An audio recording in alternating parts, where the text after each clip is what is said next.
Bienvenidos, queridos televidentes, una vez más a la emisión de su programa Vamos a Descubrir, un programa que es producido por la Universidad Pedagógica Nacional Francisco Morazán y difundido por Televisión Educativa TEN Canal 10. Para nosotros es un placer que ustedes puedan acompañarnos y sintonizarnos siempre durante todos los segmentos que vamos a tener en este programa. En especial, hoy vamos a estar hablando de un tema en general para todos los segmentos. Vamos a estar hablando específicamente de las aves en los 3 segmentos de física interactiva, química para todos y así es la vida. Va a ser muy interesante conocer cuál es el punto desde cada punto de vista de la ciencia, cada una de las funciones que tienen las aves.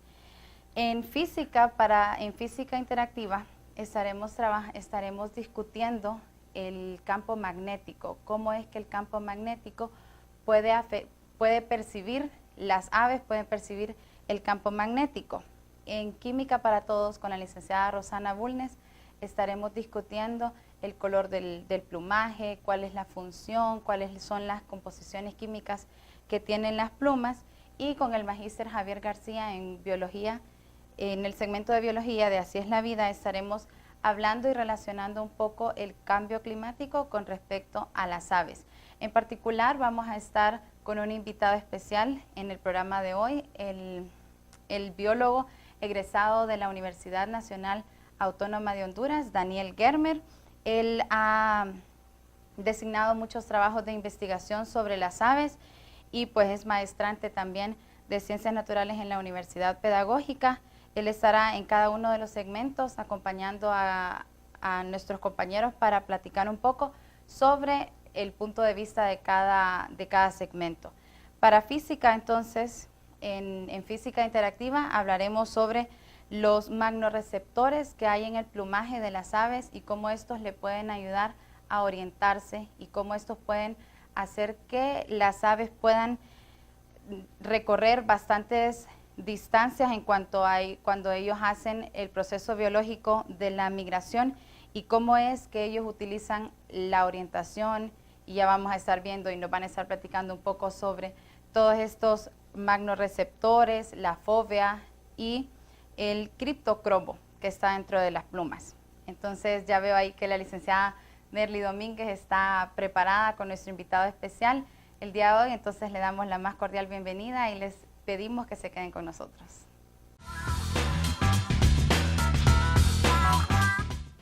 Gracias, Naomi, y gracias a todos ustedes que están en casa sintonizándonos el día de hoy. Hoy pues vamos a retomar un tema del que ya habíamos hablado antes sobre el campo magnético de la Tierra, pero en particular lo vamos a entrelazar con las aves. Y para hablar de ello pues tenemos un invitado especial, un biólogo especialista en aves. Él es un biólogo graduado en la Universidad Autónoma, ¿verdad? Así es, sí. Bueno, él se llama Daniel Germer y pues bienvenido. Hola, ¿cómo estás? Pues muy bien, gracias a Dios, y bueno, muy alegre que esté aquí con nosotros, pues hablando un poco de cómo la física también interactúa con la naturaleza y bueno, en específico las aves. Bien. Pues antes de ahondar en el tema, vamos a recordar un poco que la Tierra tiene un campo magnético. Este campo magnético es realmente generado por ella misma y es por la corteza, el manto, mejor dicho, una de las capas de la Tierra que se encuentra en estado, en ciertas partes semilíquido y luego en otras líquido.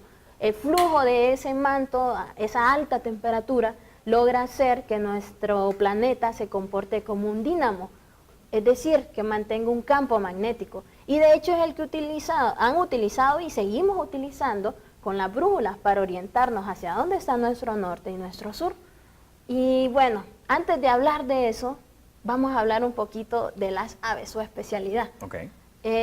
Bueno, siempre he tenido una curiosidad, cómo es que las aves tienen un enfoque mejor, cómo ellas logran ver pequeñas, digamos desde lo alto, pequeñas pedacitos de alimento, y nosotros ni capacidad de ver quizás las líneas de las calles podríamos tener a altas alturas. Bien, todo tiene que ver con el diseño del globo ocular. El diseño es tanto en los humanos como en las aves, como en los perros, como en los tigres, El diseño es básicamente el mismo con alguna diferencia en la cantidad de estructuras.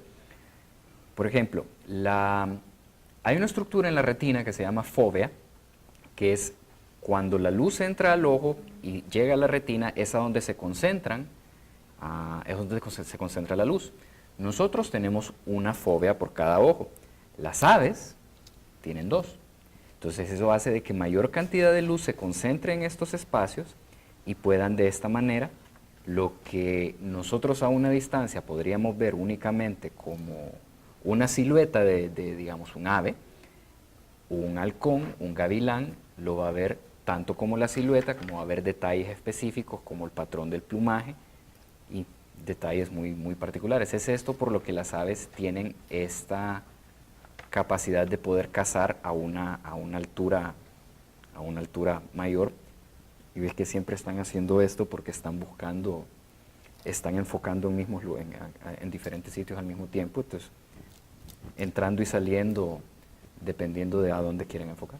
Entonces con esta fobia logran controlar básicamente el enfoque, parecido a lo que nosotros hacemos con las cámaras de filmar, que regulamos. Qué genial. Y bueno, también al inicio estaba hablando sobre el campo magnético y resulta que hay una relación, ¿verdad?, de cómo las aves se logran orientar a través del campo magnético. ¿Nos puede mencionar esto? Porque de hecho el ser humano se orienta a través del campo magnético, como mencioné antes, con brújulas, ¿verdad?, u otros aparatos parecidos a las brújulas. ¿Y en el caso de las aves? Sí, de hecho así funciona, es como que si las aves tuvieran dentro un sistema de GPS.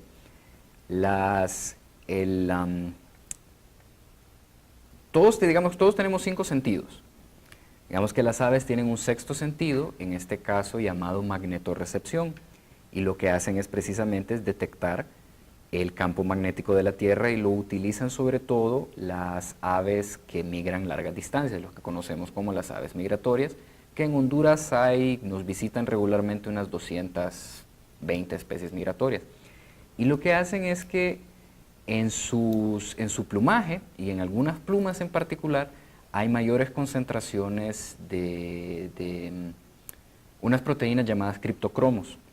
Y estos criptocromos lo que hacen es que es como una brújula, hacen y enfocan hacia el campo magnético, se sienten atraídas. Y estos criptocromos se encuentran asociadas sobre todo al ojo derecho de las aves, a las plumas que hay alrededor de los ojos, y se estima también que en otros sectores en el plumaje. Vienen y enfocan como una brújula y saben para dónde tienen que ir. Wow, qué genial. O sea, la naturaleza, de hecho, sobrepasando los poderes de la humanidad, las aves en este caso, ¿verdad? Pues es interesante esto que nos acaba de mencionar, ya que el ser humano de hecho tiene la capacidad nada más de ver en un rango de luz visible de entre 400 a 800 nanómetros. En cambio las aves superan este rango. Bueno, recordando un poco, la luz que llega a nosotros proveniente del Sol y de otras estrellas es... la luz es una onda electromagnética, entonces esa luz es radiación electromagnética. Y pues resulta que realmente el ser humano solo logra percibir un rango de este espectro. Superior a los 800 sería la luz ultravioleta. ¿Y dónde nosotros usamos la luz ultravioleta? Pues, por ejemplo, los controles. Los controles de la tele, sí. Eso, los dichosos controles, pues el foquito que se encuentra enfrente, nosotros vemos que realmente es un LED, emite radiación ultravioleta, y la cual hace activarse los aparatos. Y bajo de esa radiación electromagnética tenemos, por ejemplo, la radiación infrarroja, que es la que emite todo cuerpo que se encuentra con cierta temperatura. Por ejemplo, la que nosotros emitimos no es visible, pero si un cuerpo, por ejemplo, una hornilla, nosotros le seguimos elevando su temperatura, va a llegar a un punto que esa radiación es visible. En el caso de las aves, ellas tienen esto mismo que nos mencionaba de la fobia, o es algo más que logra hacer que ellas perciban este tipo de radiación. Ok, es para que lo asociemos más fácil, en nuestros ojos, para detectar color, tenemos los conos y los bastones. detectar color y movimiento. En este caso, las aves, además de ver a colores y además de apreciar bien el movimiento, tienen otro tipo de células que detectan, en este caso, el ultravioleta. Qué genial. Entonces, no solo ven a colores en el espectro visible, sino que pueden ver muy por encima de nuestras capacidades de detección de color. Y ven en el ultravioleta para sus propósitos de aves, es para encontrar mejor el alimento, para detectar sus presas de otra manera, y para actividades que las aves sabrán qué es lo que hacen, pero definitivamente que lo pueden hacer en el ultravioleta también. O sea que hay mecanismos biológicos vinculados con este fenómeno físico. Sí, sí, por ejemplo, imagina un bosque que es todo verde, hay pequeñas flores, o digamos que hay unas flores, que tal vez en la distancia se van a ver también verdes, pero a través del espectro ultravioleta van a tomar otra tonalidad. Eso sirve para que las aves puedan llegar y alimentarse de esas flores o de esos frutos. Todo está en las estrategias que encuentran para encontrar su alimento y demás. Okay, entonces, ¿y en Honduras se encuentran aves con tales capacidades sorprendentes como estas que nos acaba de mencionar? Sí, todas.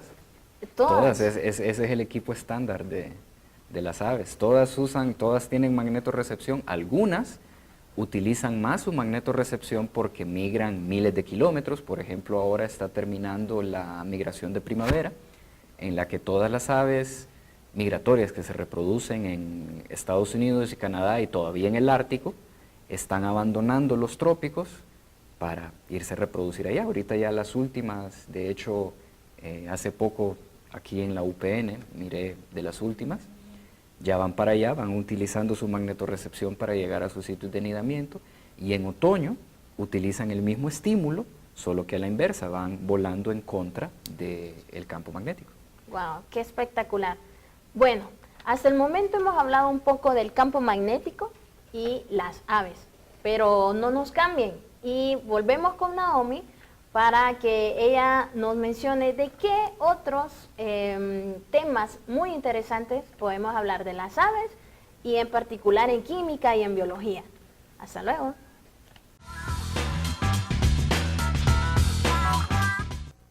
Muchísimas gracias, licenciada Merly y Daniel Germer. La verdad es que es muy interesante conocer el punto de vista de la física y cómo es que las aves pueden percibir este campo magnético y ver lo de la luz ultravioleta que nos estaban diciendo, cómo es que el espectro visible para ellos es un poco más alto.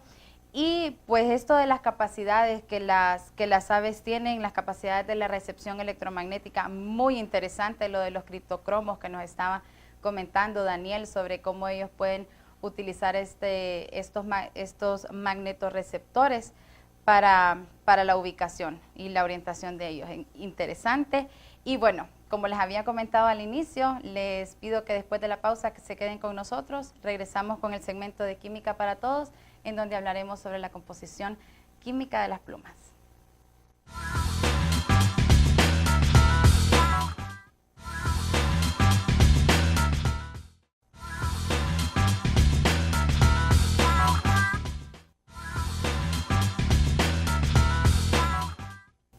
Muchísimas gracias por seguir en sintonía con nosotros. En este segmento, como ya les había comentado en el segmento anterior, vamos a estar en Química para Todos, siempre con nuestro invitado especial del día de hoy, con Daniel Germer, hablando un poco sobre la composición química de las plumas. Es interesante cómo él nos va a poder explicar, junto con la licenciada Rosana Bulnes, la importancia de las plumas, cómo es que la composición química que tiene el plumaje de las aves permite que ellas puedan seguir volando a pesar de que ellas se puedan mojar, cuál es precisamente ese compuesto químico principal que tienen las aves para que ellas puedan volar, ¿verdad? Entonces, cuáles son los mecanismos de defensa y de atracción que ellos puedan seguir teniendo. Entonces, para ahondar un poco más en el tema, vamos a dejar a la licenciada Rosana Bulnes para que ella nos pueda seguir ayudando a ampliar este tema con el biólogo que tenemos invitado el día de hoy, con Daniel Germer. Gracias, Naomi, por esa introducción. El día de hoy estamos muy contentos, seguimos con la presencia del licenciado Daniel Germer, que tiene una vasta experiencia y una pasión realmente por lo que son las aves. Vamos a hacer una pequeña introducción también acá en el segmento, hablando un poco de la relación que pocos realmente la encontramos, lo que tiene que ver la química con las aves. Bienvenido, Bien, licenciado Daniel. Lo tenemos acá por obviamente su pasión, como decíamos, la importancia de estas especies, ¿verdad? Que nosotros a veces lo identificamos solamente por lo vistoso, lo colorido, y nos llama muchísimo la atención, pero desconocemos a veces otras cosas tan significativas e importantes como tiene esta especie, que lo han hablado ya en los segmentos de física y biología, y que van a hablar en biología, perdón. Pero, ¿qué nos puede decir usted, por ejemplo, en la vida real, en lo que es Honduras, en especies en peligro de extinción actualmente? En el caso de las aves, bien, digamos que, como veníamos hablando en los segmentos anteriores, digamos que todas las aves se encuentran amenazadas en peligro de extinción, ya que estamos modificando demasiado el ecosistema, estamos modificando demasiado rápido el ecosistema. Hay algunas que se encuentran más amenazadas que otras debido a que sus poblaciones en sí mismas son poblaciones pequeñas o sus hábitats están desapareciendo demasiado rápido, por ejemplo los bosques secos. Y casualmente los bosques secos tienen una elevada concentración de especies endémicas, no solo para las aves, que en el caso de nosotros, nuestra ave endémica, el colibrí esmeralda hondureño, es un habitante de los bosques secos, y los bosques secos son hasta poco considerados en el esquema de la conservación de los recursos naturales. Así que digamos que todas se encuentran amenazadas y unas más que otras. O sea que estaríamos hablando de algo de tipo alarmante, ¿no? Porque a veces creo que despreciamos un poco los números, ¿no? Y empezamos a hablar de especies amenazadas y vemos que son ciertas especies, ciertos números, por ciertas condiciones, pero que al final deberíamos de estar preocupados y estar atentos a todas esas especies y por cuestiones antropogénicas que se están viendo afectadas. Y Honduras no es un país que pueda desinteresarse de este tema. Claro. Ahora, hablando en el segmento de Química para Todos, nosotros quisimos traer a colación este tema porque pensamos en algo específico del ave y es la pluma. Las plumas, ¿cuál es la importancia de la pluma en el ave? ¿Qué podemos hablar para qué le sirven las plumas al ave? Wow, ok. Las plumas, podríamos hablar una semana de plumas y no terminar. Pero imaginen, por ejemplo, los dinosaurios que hemos visto en Jurassic Park. La pluma viene desde esos días. Hace 65 millones de años, cuando los dinosaurios desaparecen, ya la pluma existía con las aves primitivas que vivían en aquellos días. La pluma es una revolución en lo que es las estructuras corporales de los seres vivos. Al igual que el pelo, las plumas están constituidas de queratina, igual que nuestro pelo, igual que nuestras uñas. Las aves, si bien son criaturas aerodinámicas, esa aerodinamicidad se la dan las plumas. Ustedes miran un pollo sin plumas, pues, no tiene nada de aerodinámico. Entonces es lo mismo, las plumas son los que le dan estas características que hagan que se puedan levantar del piso. Al mismo tiempo, las plumas aíslan del frío y aíslan del calor. Cuando hace mucho frío, las aves cierran sus plumas, las pegan unas con otras y evitan que el calor corporal escape, como cuando cierran su chumpa. Y cuando hace mucho calor, abren sus plumas, separan una de otra, y es como que uno estuviera así como, ¡ah, qué calor! Al mismo tiempo, las plumas tienen la función en los machos para hacerlos vistosos, bonitos, y en las hembras para pasar desapercibidas al momento de la reproducción y poder posar sobre el nido sin que depredadores potenciales las vean. Curioso que en los patos tienen un plumaje llamado eclipse, que después de la reproducción los patos machos pierden sus colores vistosos y toman colores similares a los de la hembra para poder asistirles en las actividades de cuida de O sea de que las es crías. una cuestión adaptativa. Así es. Y aquellas aves que, obviamente todas tienen plumas, pero aquellas aves que no vuelan, Ujú. la función entonces sería solamente controlar temperatura, lo que se nos hablaba, pero no tienen esa capacidad de extenderlas y subir y elevarse del suelo. No, Usualmente las aves que no vuelan son los grupos primitivos de las aves que vienen más asociadas a los dinosaurios. Por ejemplo, vamos a pensar los avestruces. Tú miras un avestruz y lo ves con un tiranosaurio, tienen alguna similitud. No están diseñadas para volar. Sus patas son muy largas, sus alas son muy cortas, su cuello es distinto. La distribución de su peso es diferente, por lo tanto no se va a levantar. En cambio, una gallina, que también es, digamos, un grupo no tan moderno de ave, si la tiras de un segundo piso, va a volar un poquito, no va a volar como un gorrión, pero no va a hacer el esfuerzo. Pero ahora, hablando un poco siempre de la pluma, ya hablamos, y usted mencionaba la composición química, que es lo que a nosotros nos interesaría en el segmento de la queratina. ¿Qué pasa con el color de la pluma? El color de la pluma es muy cambiante. ¿Para qué es el color de la pluma? ¿Qué nos está diciendo el color de la pluma? Si nos puede extender un poco este tema. La composición química es queratina, pero el color viene determinado por 3 sustancias: melanina, carotenos y porfirinas. La melanina, pensemos en un zanate, en un sopilote, su plumaje totalmente negro. Los carotenos, pensemos por ejemplo en una chorcha, todos conocemos las chorchas, son familia del zanate, solo que de color amarillo, rojizo, naranja. Y en las porfirinas quedan colores verdes, pensemos verdes y azules, pensemos en un perico, una lora. Entonces, melanina y porfirina son proteínas y carotenos es un tipo de azúcar. Esos son los que pintan las plumas. Sin embargo, las plumas no solamente demuestran el color en función de cómo están pintadas, sino que también reflejan, como hablábamos con Merly, reflejan la luz, como las plumas del gorjal, de los colibríes, que dependiendo de cómo les dé la luz del sol, van a brillar en distintas tonalidades. De repente uno viene y lo mira en gris y le da el sol y lo ve en un color rojo encendido. Entonces también reflejan, porque son los, ¿cómo se llaman? Los biocromos, los que dan color, y los esquemocromos, los que reflejan la luz. Entonces, dependiendo de la posición del ave, algunas van a tener esta capacidad. Sí. Y vemos ese matiz como iridiscente. Ajá, la iridiscencia, correcto. Es iridiscencia que se ve precioso, ¿no? Y que al final es lo que a uno lo enamora cuando está viendo un ave. Sí. Y me imagino que usted, que es apasionado de este tema, ha sido una de las cosas que le ha llamado muchísimo la atención. Sí, es impresionante. Ahora, leíamos también que la pluma y el color que usted ya nos mencionaba son pigmentos o son cuestiones de posición en función del efecto de la luz. Tiene que ver con la alimentación. ¿Qué pasa con la alimentación y el color de la pluma? ¿Qué ejemplo podríamos poner ahí?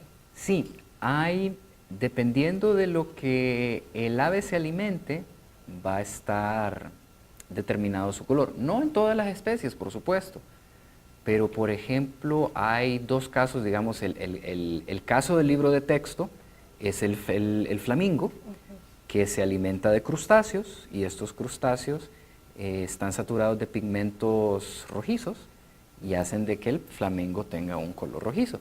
En Honduras tenemos la garza rosada, pico de cuchara, que es la misma situación, se alimenta de crustáceos y otro tipo de animalitos que se llevan en el agua, que también presentan estos tintes y toman esas coloraciones, en este caso rosada. Básicamente. Es bien interesante porque estábamos leyendo que en los zoológicos estos animales que usted mencionaba son, bueno, obviamente cuando nacen son blancos, y para hacerlos vistosos y que la gente pues, diga qué bonito color en esta ave, les dan ya en el agua este tipo de sustancias, o le dan crustáceos para que puedan pigmentarse sus plumas y sean aún más vistosos. Deben compensarles en la dieta para que tomen el color natural que tendrían. Es de nuevo eso, al no tener el alimento tal y como es, van a tener un color más apagado, pero eso se puede compensar en la dieta. Y una pregunta más que todo por curiosidad, ¿por qué aves y no otra especie? ¿Por qué me gustaron? Ajá. Pues me llamó muchísimo la atención, mi pasión original en la ornitología fueron los patos, y lo que me llamó la atención, lo que me sacó de la botánica, por formación soy botánico, lo que me sacó de ello fue cuando en clase nos explicaron los ritos de cortejo de los patos. Decía de que durante la migración los patos encuentran su pareja en el trópico el macho corteja a la hembra y se van juntos, se van con el resto de los patos. Pero si por alguna circunstancia la hembra muere, el pato llega a su sitio de reproducción y no se reproduce. En cambio la hembra, si el macho muere en el camino, encuentra otro macho y no hay problema. no hay problema. Y eso me llamó tanto la atención que hasta dejé abandonado mi trabajo de investigación de pregrado como... No, voy a cambiar. Voy a cambiar. Pero es que está súper interesante. La Sí, verdad que es una especie muy completa, muy interesante. Lo que hemos visto tanto en la parte de física como lo que vamos a ver en la parte de biología. Nos habla de que este es un gran campo, es amplísimo, no terminaríamos nunca de hablar, creo que de aves, y ojalá pues en otra ocasión lo podamos tener en el programa para que nos siga explicando y ampliando este tema tan interesante como el que hemos visto hoy. Le agradecemos, licenciado Daniel, a ustedes también y ya volvemos. No nos cambien, por favor. Gracias. Muy buena la participación y todo lo que nos estuvieron hablando en Química para Todos. Es interesante conocer ese dato interesante que nos decía Daniel con respecto a los patos. Las patas podrían seguir su rumbo y poder reproducirse al final de la migración, así que mujeres podemos aprender de ellas.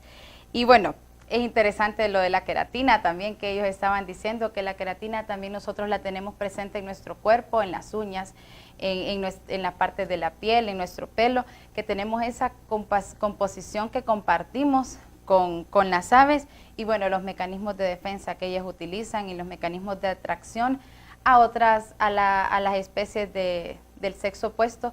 Es interesante conocer cómo es que la composición o la calidad de la alimentación que las aves tienen pueden ayudar a componer mejor el color del plumaje. Entonces ustedes, para quienes tienen aves como mascota, pues decirles que estén pendientes de la alimentación y pues sigan viendo cómo es el color del plumaje de las aves. Es muy interesante. Entonces vamos después ahora con el segmento de Así es la vida, con el magíster Javier García. Vamos a estar hablando sobre el cambio climático, entonces les pido que sigan en sintonía de nosotros.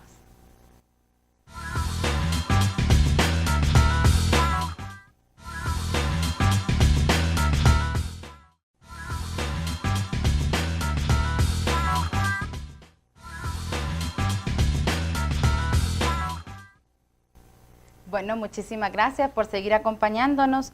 En este segmento de Así es la vida, igual estaremos tratando desde el punto de biología diferentes aspectos importantes de las aves. Como muchos sabemos, el cambio climático es una variación global del clima en la Tierra. Eso está marcado por intensas lluvias o intensas sequías, incrementos en la temperatura promedio del planeta, entre otros desbalances atmosféricos que nosotros ya hemos vivido. Entre una diversidad de proyectos y de procesos internos y externos se atribuye el engrosamiento de la capa de gases con efecto invernadero, propiciando inicialmente un incremento en la retención de la energía solar, y esto que ha atraído demasiado la atención de la comunidad científica para desarrollar diferentes análisis y estudios de investigación para poder desarrollar algunos mecanismos para poder ayudar con estos efectos. Es por ello que nosotros igual estamos aprovechando esta transmisión del programa para poder hablar y relacionar el cambio climático con las aves, cuál es específicamente el efecto y las consecuencias que ellas pueden tener con el cambio climático que estamos viviendo. Sabemos que no solamente nosotros como especie humana sentimos los efectos del cambio climático, sino que también las aves. Entonces dejamos, como de costumbre, al magíster Javier García, que igual va a estar con nuestro invitado especial del día de hoy, para platicarnos un poco sobre el punto de vista biológico y pues el cambio climático con respecto a las aves. Gracias, Naomi. Y ahora seguimos aprovechando la presencia de nuestro amigo Daniel Germer, ahora para dar un enfoque de ciencias ambientales al tema de la distribución y el comportamiento de las aves.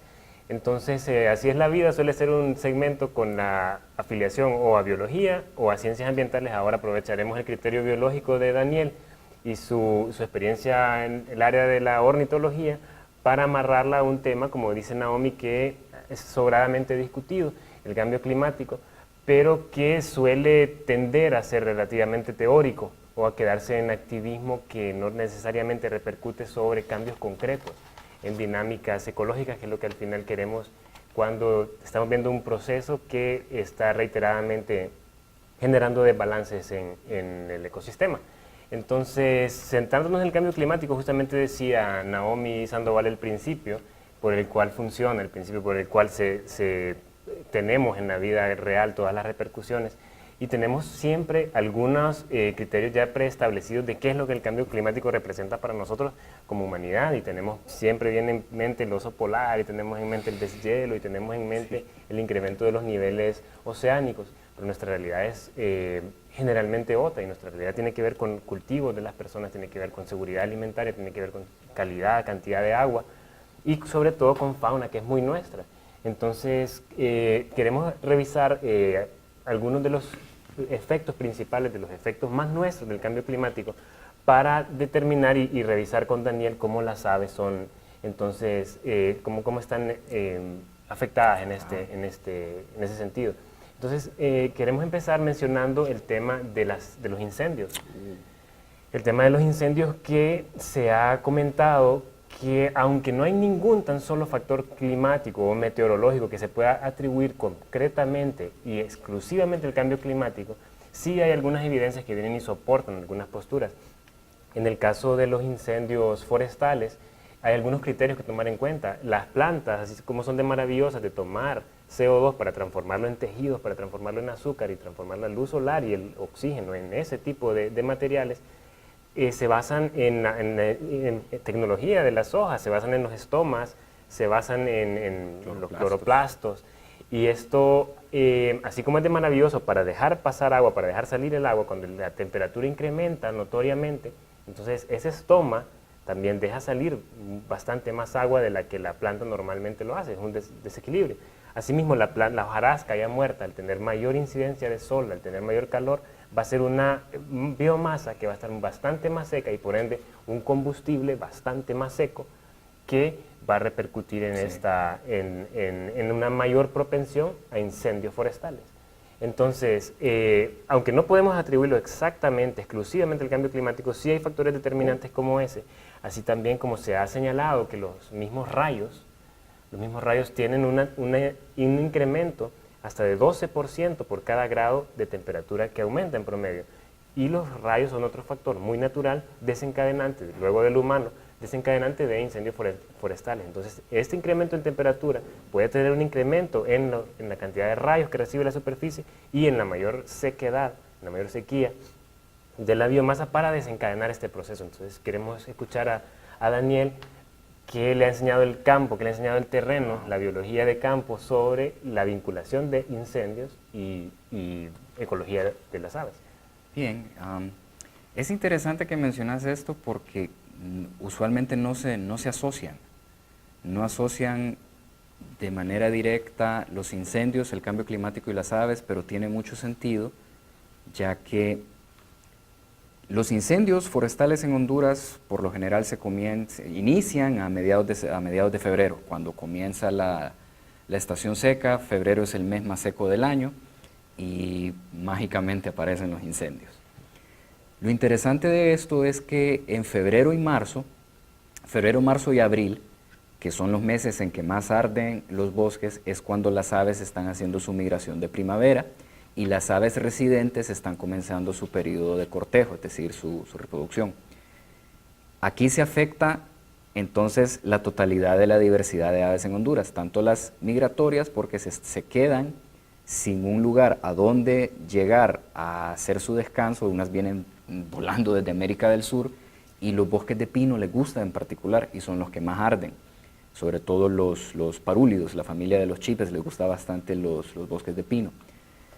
Se quedan sin bosque de pino, se quedan sin un lugar a donde migrar, y a veces el llegar a un sitio en particular, las aves tienen bastante fidelidad de sitios a donde migrar. Se ha detectado que chipes, el chipe ala dorada, regresa a los mismos sitios a donde ha migrado en años anteriores. Si ese bosque desaparece por un incendio, el ave aparece en el lugar y queda como, ¿y mi bosque?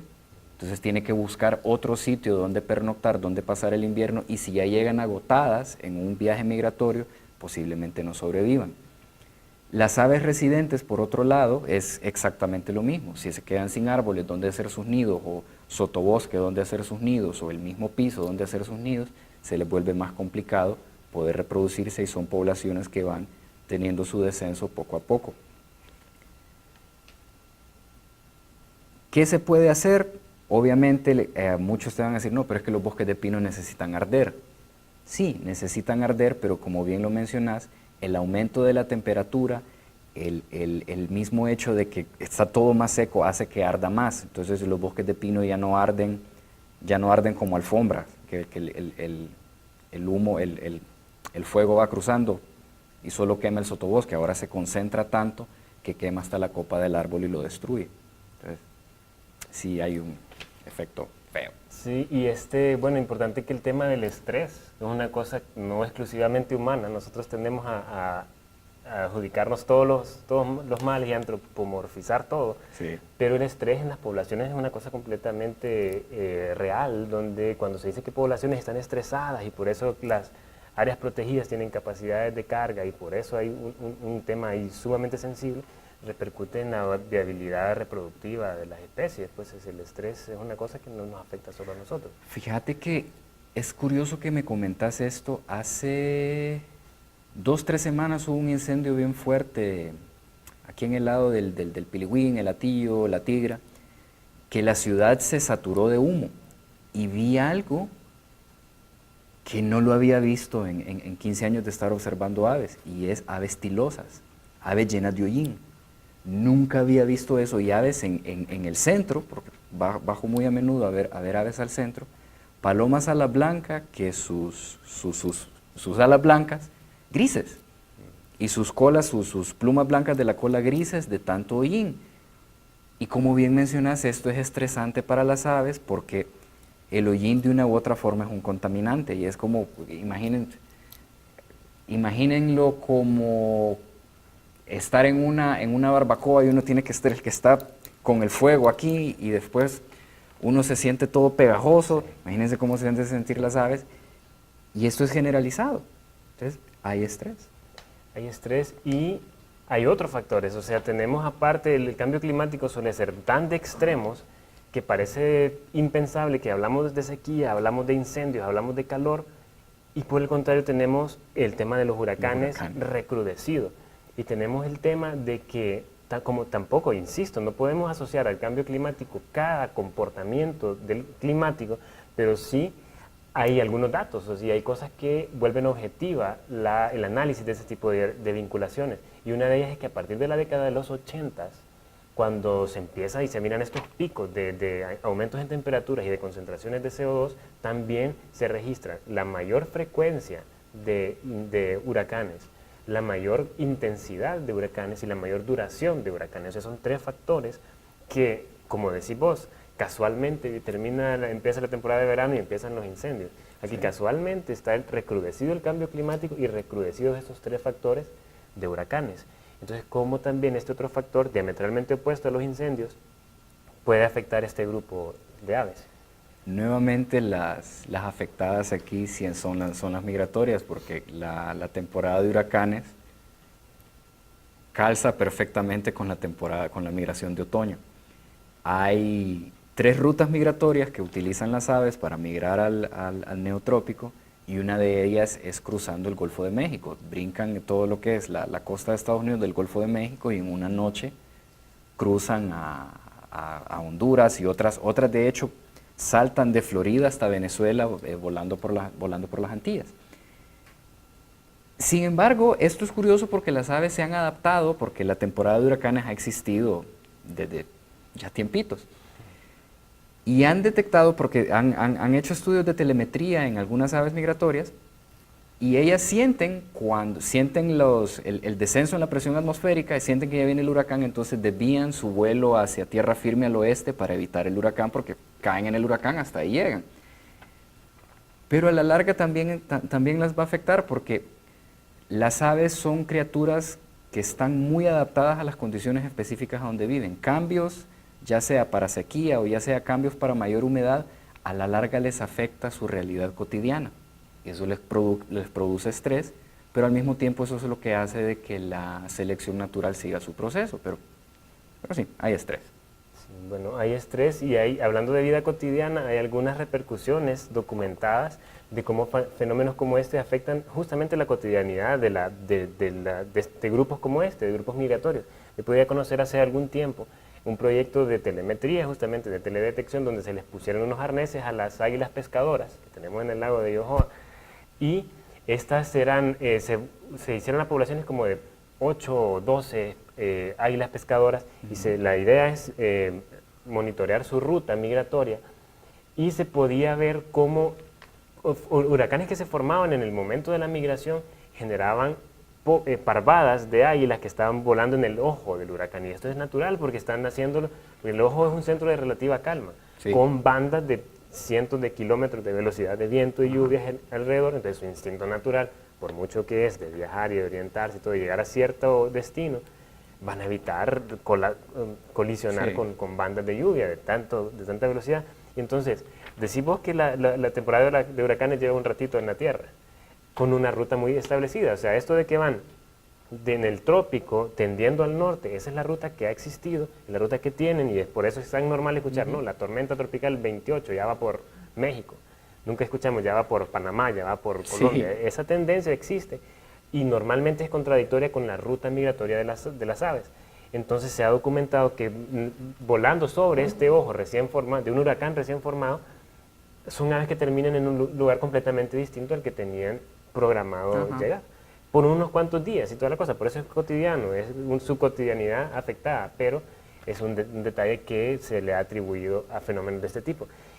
Y finalmente, pues quisiéramos hablar de que todo esto repercute sobre la vida humana, sin duda alguna, la vida animal, por supuesto, y factores como esos, como los que genera el cambio climático, hambrunas, carencias de agua, mayores desastres, mayores fenómenos naturales, esto implica necesariamente afectar el humano y generar presiones humanas, con lo cual normalmente se generan presiones ambientales.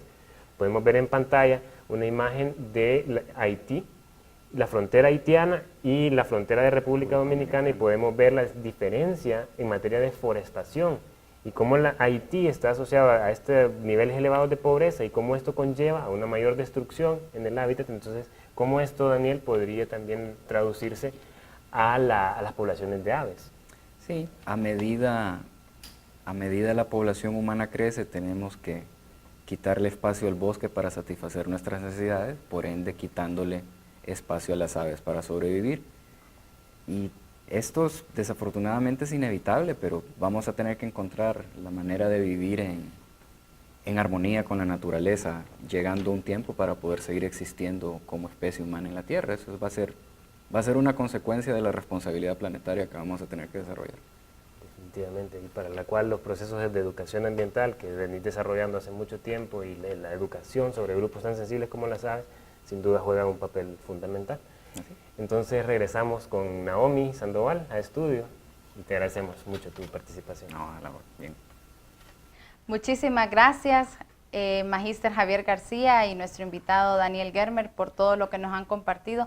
Es muy interesante conocer esa relación del cambio climático con las aves, porque a veces nosotros pensamos que solo a la especie humana nos daña, y la verdad es que a ellas en lo particular también. Me llamó mucho la atención lo que hablaban sobre la fidelidad de sitio, esto que los hace a ellas regresar al punto de partida, y pues si no está ese hábitat tal como ellas lo necesitan, ellas tienen que volar y migrar hacia otro punto, y pues lastimosamente muchas podrían perder la vida en el proceso, ya que llegan cansadas y ellas tienen que ir probando otros lugares, ¿verdad? Entonces, aprovechar y hacer una conciencia ambiental, que si ustedes pueden evitar algún incendio forestal o denunciarlo, pues las aves y toda la población humana se las va a agradecer. Regresamos entonces después de una pausa. Les pido que no cambien. Gracias.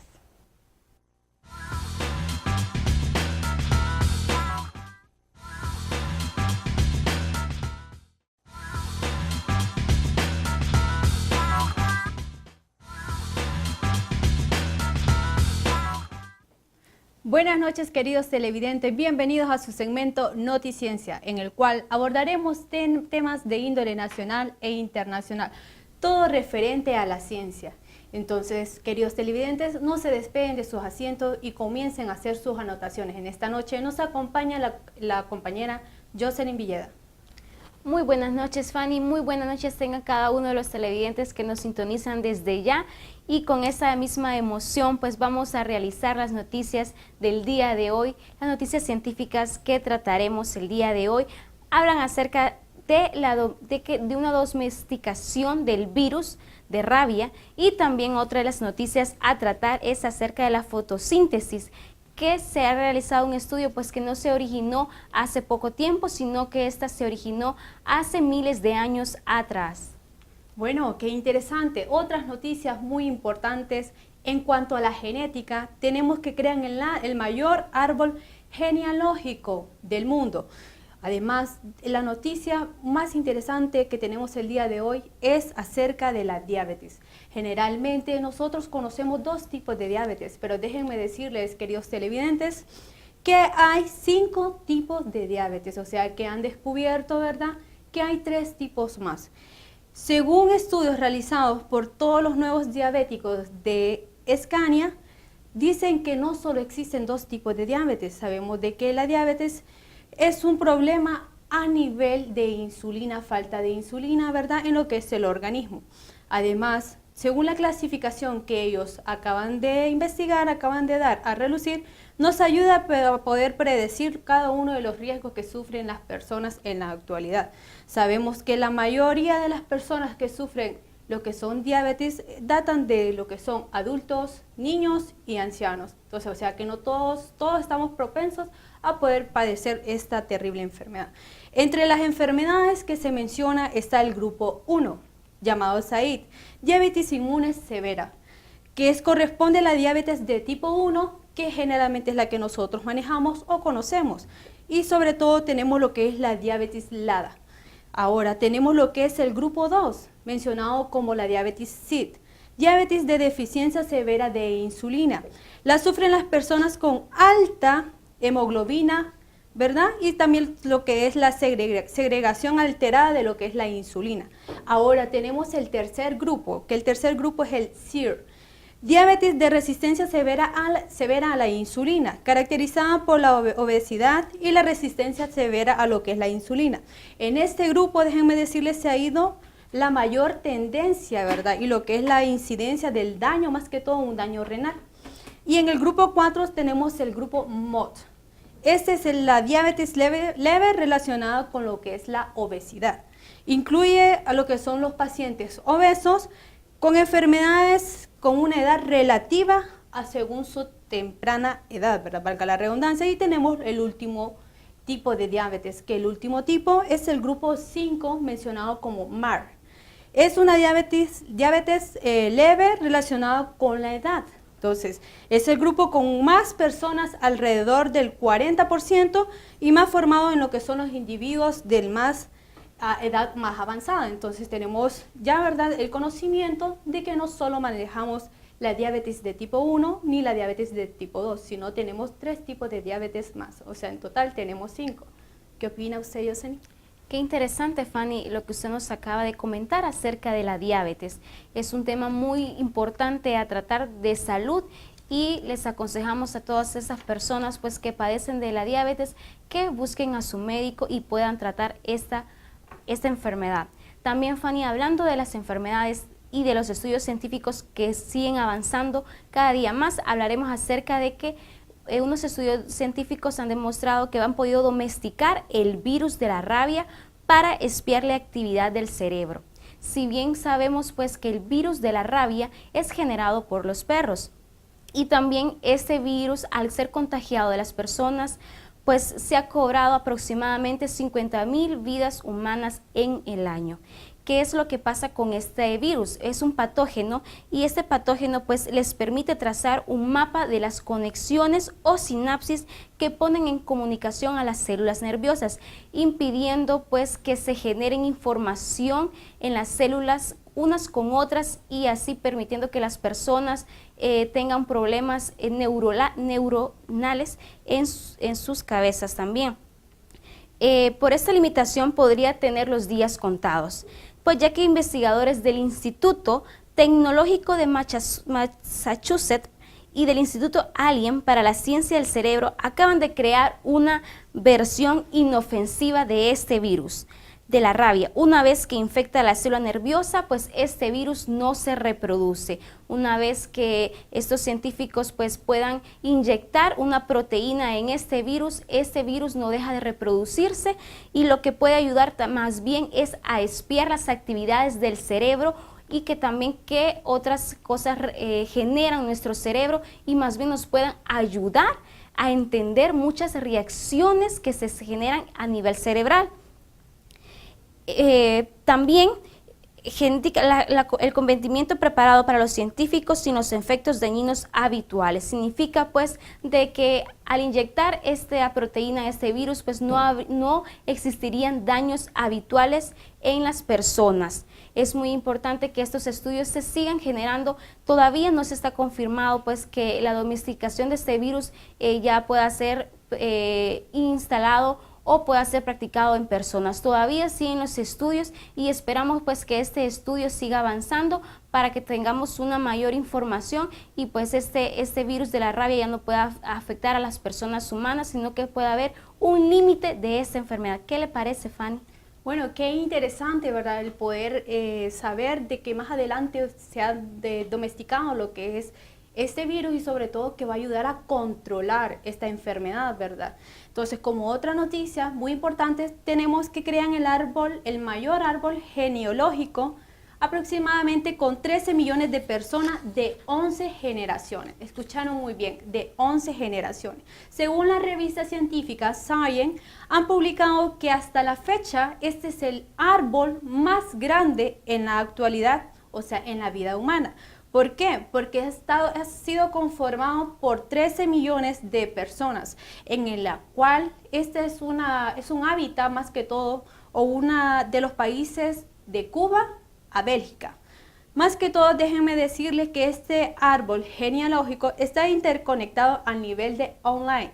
Esto significa que el nuevo conjunto de datos reflejan cómo se produjeron por los inmigrantes, ¿verdad? Y sobre todo en qué se destacan cada una de estas generaciones. Asimismo, tomaron en consideración a cada una de esas personas nacidas y parientes más que todos, que nacieron, valga la redundancia, desde el año 1600 hasta 1900, para poder comprobar cuál era su nivel de comparecencia, ¿verdad? Comparecencia, valga la redundancia, y sobre todo poder tener una comparación a nivel de la vida que cada uno de esos individuos se logran en su diario vivir.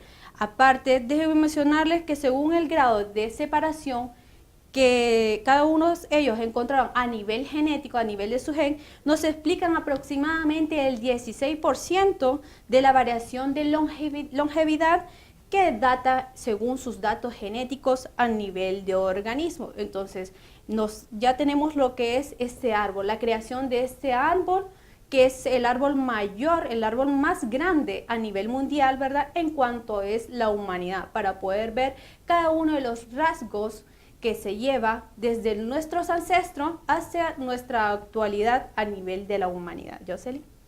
Qué interesante, Fanny, lo que usted nos acaba de comentar acerca del árbol genealógico más grande, y qué importante que nosotros también conozcamos pues nuestro árbol genealógico y que venga desde muchos años atrás. Y también dentro de otras noticias de muchos años atrás tenemos lo que es la fotosíntesis, que no se ha originado hace unos 20 años atrás, sino que se originó hace 1.000 millones de años atrás de lo que se creía. Y pues, ¿qué es la fotosíntesis? Pues sabemos que la fotosíntesis es un proceso en la que la energía energía solar se transforma en energía química y esta es producido por las plantas. Un bioquímico, Tania Cardona, del Departamento de Ciencias de la Vida del Imperial College de Londres, asegura que este fenómeno ya tiene lugar unos 1.000 millones de años antes de lo que se ha venido creyendo. Esto es poco después, al menos si tenemos en cuenta la escala del tiempo geológico y de que surgiera la vida en la Tierra, que no viene siendo de hace poquitos años, sino que de muchos años atrás. También otro estudio científico publicado en la revista de Helion Cardona destaca que este hallazgo arroja algo de luz sobre el origen del oxígeno biogénico, un aspecto fundamental para entender la evolución de la vida. Nos emociona de que este estudio científico acerca de la fotosíntesis nos pueda arrojar más información acerca de lo que era la vida en los tiempos de mil años atrás. También pues, recordemos que existen dos tipos de fotosíntesis. La fotosíntesis oxigénica, que es la que aprovecha la energía solar para romper las moléculas de agua y liberando protones, electrones y oxígeno. Y también la otra fotosíntesis, que es la anoxigénica, donde esta pues no produce, sino que aprovecha otros componentes como los minerales y también como ácido sulfúrico, el hierro y el arsénico. ¿Qué le parece, Fanny, que la fotosíntesis, pues como creíamos, no se originó hace unos pocos años, sino que se surgió hace 1000 años atrás y que pues esto nos brinda más información acerca de lo que era el inicio de la vida en la Tierra? Muy bien, Jocelyn, qué interesante, ¿verdad? Que día con día nosotros vamos aprendiendo y sobre todo enriqueciendo lo que es nuestro conocimiento, sobre todo actualizándolo, ¿verdad? Entonces, estas noticias han sido todo por hoy y recuerden, si tienen alguna sugerencia, algún comentario o alguna aportación para que nosotros la podamos brindar en este segmento, la pueden realizar en nuestra red social o en Facebook. Nos pueden buscar como Vamos a Descubrir CCNN, ahí pueden realizar sus comentarios, sugerencias o sus aportes. Recuerden sintonizarnos todos los días viernes en eso de las 8 a 9 de la noche en su canal TEN, Canal 10. Buenas noches.